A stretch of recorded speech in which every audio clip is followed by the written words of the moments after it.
caillou blanc. Sur gauche, 5 frein, droite 65 au poteau. Ciel saute, léger droite à fond. Attention aux arbres, car droite pour une prise. Droite 3 pour une fond, gauche 2. Et 50 mètres, droite à fond, droite à fond.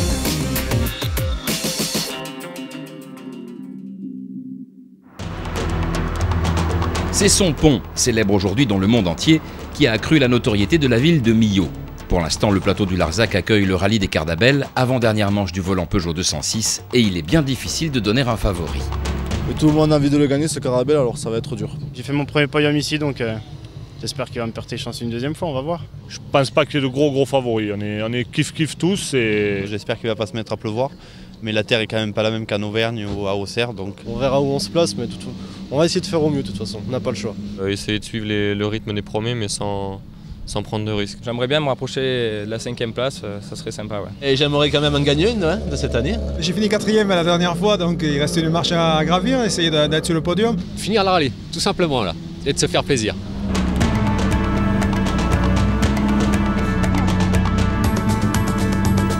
Des 42 concurrents qui s'élancent à l'assaut de la première boucle sous un ciel menaçant, ils sont 4 à s'extraire de la meute. Les deux 206 Abri Sud de Manu Gascou et Pierre Beurier, le pilote des Alpes de Haute-Provence, Thierry Brun et le régional de l'étape, Guillaume Canivinck, auteur de 2 scratchs. Sur gauche 30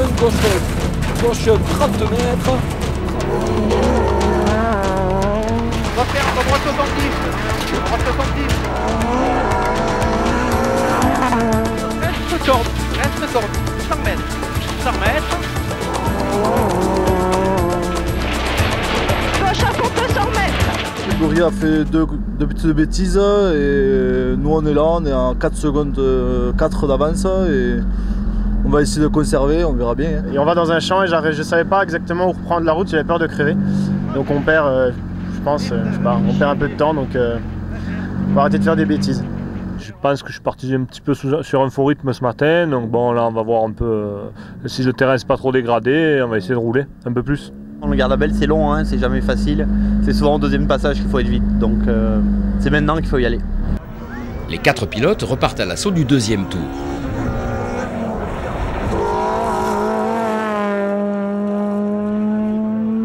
Droite 2 moins, pour gauche 4 rond. Gauche 4 rond, 30 mètres. Droite 1, 50 mètres. Droite 1. Droite 1, 50 mètres. Droite 2 vite sec et 50 mètres. Droite 2, attention, pas corde jette. Droite 2 vite sec, 50 mètres. Droite 2, attention, pas corde jette. Pas corde jette. Sur gauche 1. Sur pif paf, 50 mètres. Droite 2, ferme tard. Pas de chance pour Guillaume Canivinck qui crève et perd plus de 2 minutes pour changer sa roue. La fin d'étape est encore plus difficile pour l'équipage aveyronais, obligé de jouer les mécanos. Qu'est-ce que tu fais Guillaume là?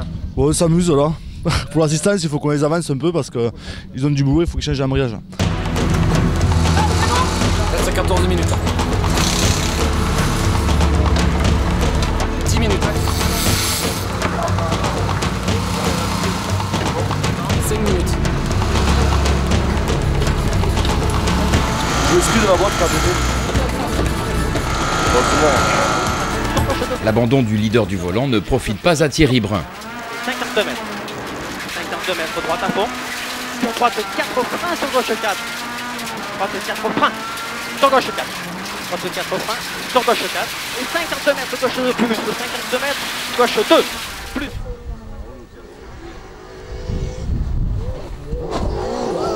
Le chauffeur de poids lourd sort de la piste lors du 5e chrono, laissant Pierre Beurier dans une position idéale.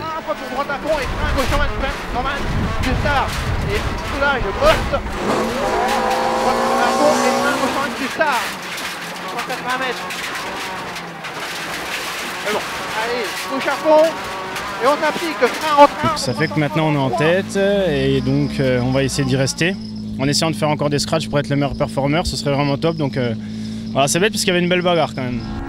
Comme à Langres, les 2 pilotes du team ASD se retrouvent au commandement avec Manu Gascou comme protecteur. Et 120 mètres, attention, 20 mètres, droite 85 court, droite 85 court, et 35 mètres cassant pour droite 50 soulage, droite 50 soulage là,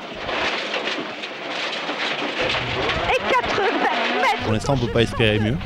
La route est encore longue, mais bon, on va essayer de surveiller derrière parce que les petits jeunes, ça pousse fort. Et ce sont les rallyes jeunes qui font beaucoup de bruit, avec notamment Sébastien Ogier.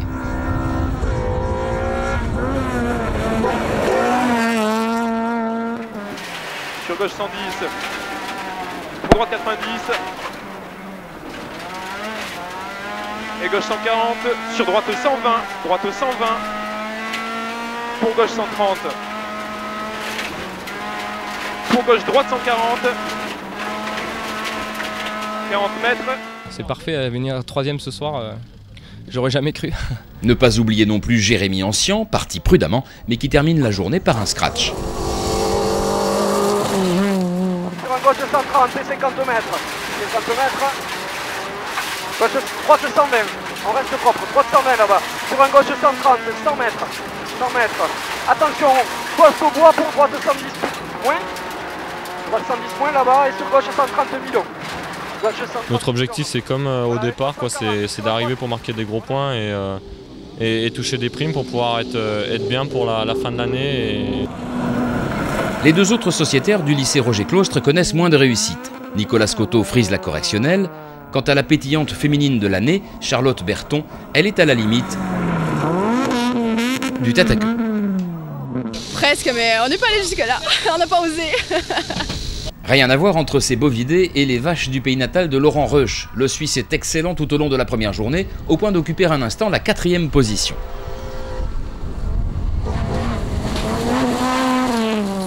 Pour à gauche c'est à fond. Suivi droite 3.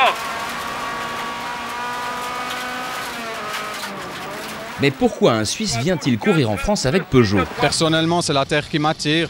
Le plus près pour nous, c'est la France et puis le volant 206. Donc c'est vraiment intéressant. Puis en plus, il y a une bataille incroyable à chaque course. C'est super motivant. Une excursion hors de la route fait perdre 2 places à Laurent Reusch qui échoue finalement derrière 2 animateurs du volant, toujours aussi jeunes. Michel Mouret pointe même dans les 5 premiers le premier jour. Sur gauche 80 plus. Gauche 80 plus 10 mètres. 10 mètres, droite à fond. Sur droite 100. Le Vauclusien signe un scratch, 2 secondes devant Jacques Dubert, victime de hors-piste et d'une direction assistée défaillante, et apparemment sans solution immédiate. Je pense que c'est le vérin qui est tordu et qui donne trop de force à la direction assistée, qui ne tient pas le choc et la courroie saute. Et c'est horrible sans direction assistée, c'est horrible. On va tout lâcher dans le dernier tour pour essayer de remonter 4e.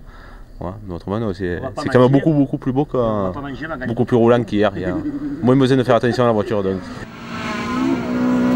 Malgré le dernier scratch, Michel Mouret échoue pour 6 dixièmes de seconde. Gauche 100. Sur gauche à fond. Fin de course courageuse de Jacques Dubert qui prend la 6e place.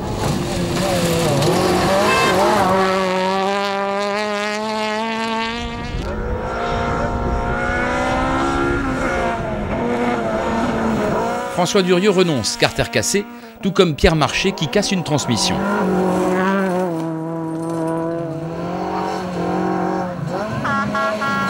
Après s'être fait vraiment plaisir, Franck Véricel termine 8e devant le Corse Jean-Paul Villa. C'est le pilote d'Istres Damien Grand, du haut de ses 22 ans, qui clôt le top 10. Le dimanche ne change pas la donne, notamment chez les rallyes jeunes. Jérémy Ancien réalise encore un scratch pour préserver sa splendide 4e place. Plus 200 mètres. 200 mètres, allez dans les traces. 200 mètres, en haut là-bas. Droite 100. On revient là maintenant. 200 mètres, droite. Le redoublant est néanmoins devancé par Sébastien Ogier, 7e rallye et premier podium de sa carrière. Sur gauche 130. Et 50 mètres. Droite gauche 130. 50 mètres derrière. Attention, frein droite 200. Frein droite 200. Attention les ornières. Génial. Rien de plus, je sais pas quoi dire. Fidèle à sa tactique, Manu Gascou attaque pour voir la réaction de ses adversaires.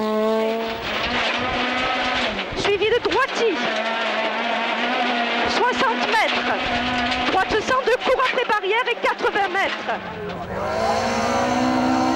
Après le premier tour, le médecin semble se résigner à ne pas aller chercher son équipier. C'est pas vraiment une course d'équipe, c'est que là je me sens pas d'aller le chercher. Puis une deuxième place pour moi aujourd'hui, c'est très bien.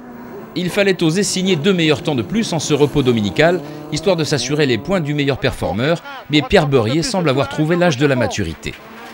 Dans gauche à fond, pour droite I, pour Frintard dans gauche 80. Pour Frintard dans gauche 80. Dans droite 90. Dans gauche à fond, saute. Gauche à fond, saute. 80 mètres. Gauche 120. Gauche 120, dans droite à fond. Ce matin on a super bien roulé, vraiment bien, on a fait les 2 scratchs, on a pris de l'avance et on a pu gérer dans les 2 qui suivaient, ça fait que c'est un peu revenu derrière mais j'avais vraiment peur de crever, j'ai fait attention et voilà, ça s'est fait nickel, top, week-end idéal. Les trophées sont remis par l'ex-champion du monde, Didier Auriol, de quoi faire rêver les vainqueurs. Évidemment, c'est un très beau podium parce que ça fait longtemps qu'on attendait le retour aux avant-postes, même si Pierre Beurier avait remporté le Terre de Langres.